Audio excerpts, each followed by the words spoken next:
día lo hemos informado, se ha inaugurado la CADE 2023, esta primera jornada muy interesante. Hemos escuchado también hace instantes lo que ha señalado el presidente del Consejo de Ministros, Alberto Otárola, y ahí estamos dándole el pase a nuestra compañera Pamela Bertis para que continúe con toda la información de esta primera jornada. Pamela, estamos contigo. Muy buenas noches. Pilar, ¿cómo estás? Buenas noches. Gracias. Acaba de terminar la sesión en la que ha participado el premier Alberto Otárola, algo muy esperado.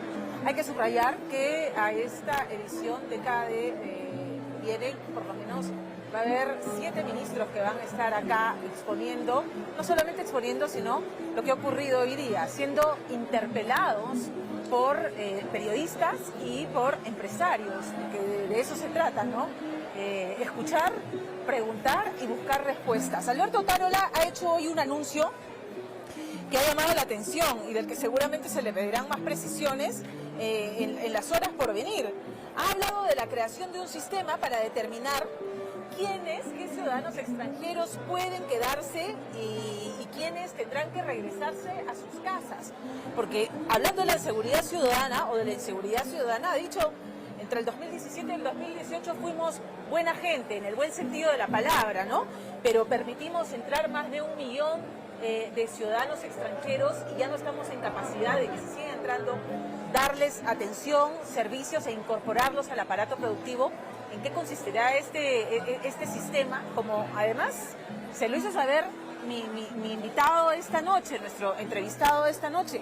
La inseguridad ciudadana y el tema de la inseguridad rampante que vivimos no viene solamente por un tema de ciudadanos extranjeros, viene también por la actividad económica ilegal que está ganando terreno a nivel nacional en actividades como la tala ilegal, la minería ilegal, el contrabando, la trata de personas y cuantas actividades ilegales existan.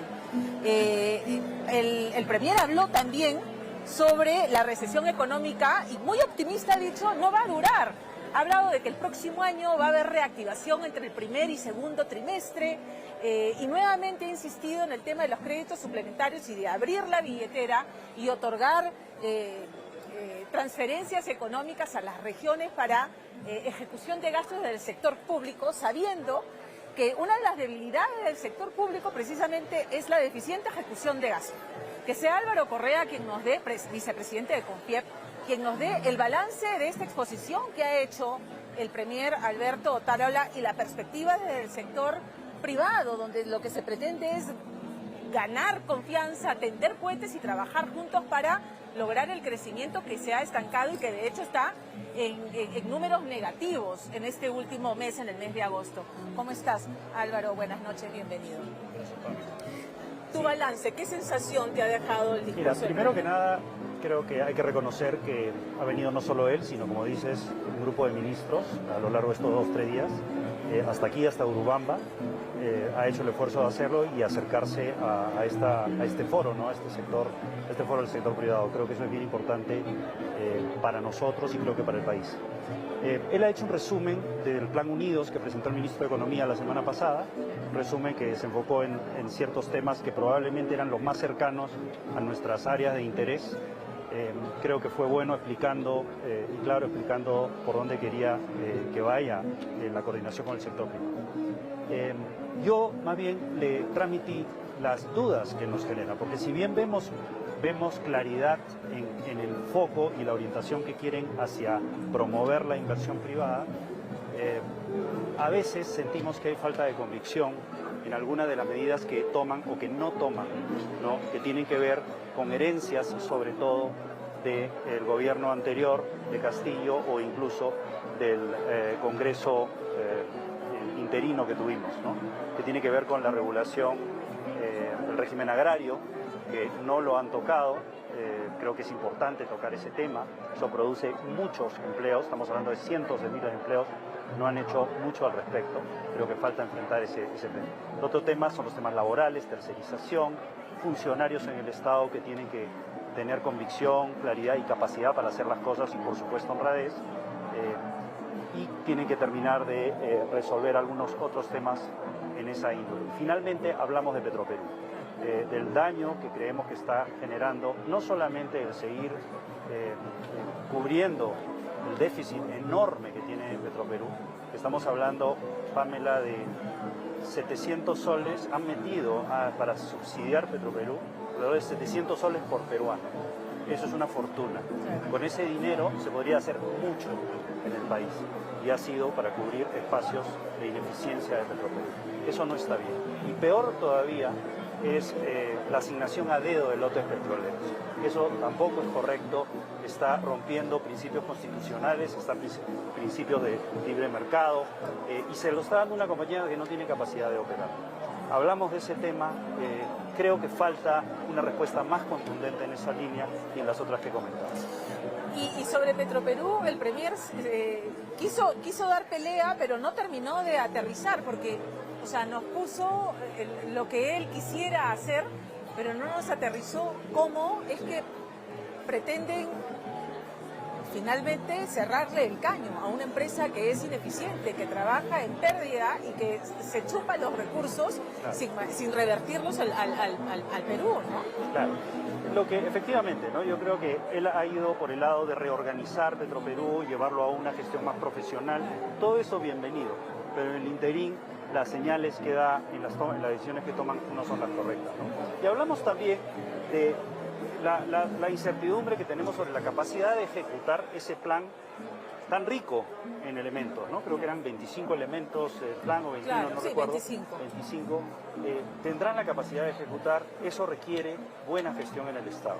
Y el Estado se ha estado debilitando en los últimos años. Entonces, necesitamos saber si va a poder hacer el seguimiento, la gestión correcta de todas esas iniciativas, tener a la gente para hacerlo y apoyarse en lo que tenga que apoyarse en el sector privado, ¿no? Lo que ocurre es que, a ver, yo no sé si comparten la visión que yo tengo, o sea, siento que Dina Boluarte y su gobierno vive un poco rehén de un Congreso que sabe que si le retira el respaldo, o sea, va a afrontar más temprano que tarde estos procesos judiciales por las víctimas mortales de las protestas que se le atribuyen al gobierno de Dina Boluarte. Entonces, siento que la sartén por el mango la tiene este Congreso de la República, una representación deslegitimada y una presidenta que ha alcanzado 84% de desaprobación. Es muy tentador recurrir siempre a medidas populistas antes que realistas, no sé.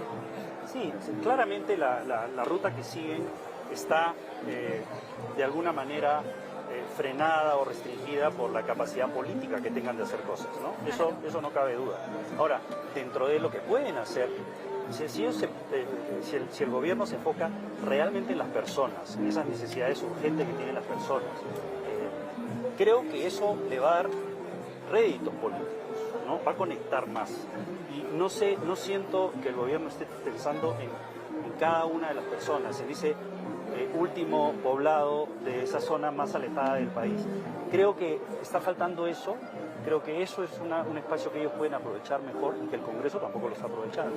Entonces, creo que sí tienen elementos suficientes o herramientas suficientes para avanzar en una ruta de aliviar necesidades urgentes de la población. Y ahí es donde viene esta propuesta de la CADE de este año, del CADE de este año, impulsar o darle, digamos, mayor peso a las asociaciones público-privadas para obras de infraestructura, obras de impacto inmediato, ¿no? A nivel social.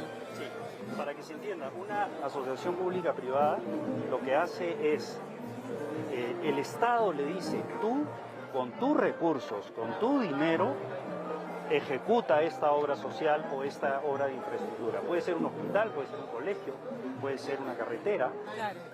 Y eso se tiene que recuperar en el tiempo. El Estado no saca dinero de su bolsillo. Esa es la bondad. Y el Estado tiene el control, porque es el que regula lo que después hace el privado. Entonces, es un mecanismo muy bueno que se dejó de utilizar por todos los problemas de corrupción. Pero no quiere decir que la corrupción ahora va a frenar el país para siempre. Hubo pocos casos y yo creo que hay mucho espacio para que empresas que se gestionan muy bien y que están muy enfocadas en hacer las cosas correctamente puedan entrar a ese tipo de mecanismos. Mecanismo nuevamente a través de licitaciones públicas o se hacen adjudicación directa. ¿Quién toma las decisiones finalmente de cerrar? Concursos. Concursos públicos, claro. La experiencia pasada ha sido eficiente porque hay Y creo que también se ha hablado de esto, ¿no? Un poco de la desconfianza que hay en el sector privado. Rosa Pino, en el bloque que moderé, decía, bueno, hay los buenos empresarios y hay los que le sacan la vuelta y terminan siendo perforados por la corrupción. Entonces, ¿cómo ha sido la experiencia? ¿Cuál ha sido el balance? Yo creo que el balance ha sido tremendamente positivo. Lo que pasa es que nos fijamos solo en los casos que generan mayor dolor. Entonces se generaliza. Ahora, nos olvidamos de toda la infraestructura que se ha creado con estos mecanismos, ¿no? Las carreteras que vemos, las telecomunicaciones, agua, energía, hospitales. Entonces, creo que deberíamos recuperar esa senda. ¿Compartes el optimismo del Premier, para terminar, de que el próximo año, si estamos en recesión, los factores exógenos que ha mencionado, pero que en el segundo trimestre del próximo año esto debiera revertirse? Creo que necesitamos algunas señales más, algunas acciones más. ¿Cuáles? Antes de poder, las que comenté al inicio. Okay. O sea, señales claras de simplificar temas laborales, régimen agrario. No hemos hablado de la informalidad y cómo atacar la informalidad. Yo creo que esas cosas van a ayudar muchísimo a que se acelere la inversión. Ahora, las velocidades es muy difícil saber si se van a dar al inicio o hacia finales del año, pero yo sí creo que algo mejor va a venir el año 2024 que el año 2023. Te agradezco el tiempo que nos has dado, Álvaro. Un gusto. Gracias. Gracias. Pilar, vuelvo contigo a los estudios. Claro que sí, Pamela, muchísimas gracias por supuesto, y a través tuyo el agradecimiento a Álvaro Correa, segundo vicepresidente de CONFIEP, que ha hablado sobre esa primera jornada y sobre todo, ¿no? Este lema tan importante, creer, eso es fundamental, creer para crecer, para poder reactivarnos económicamente.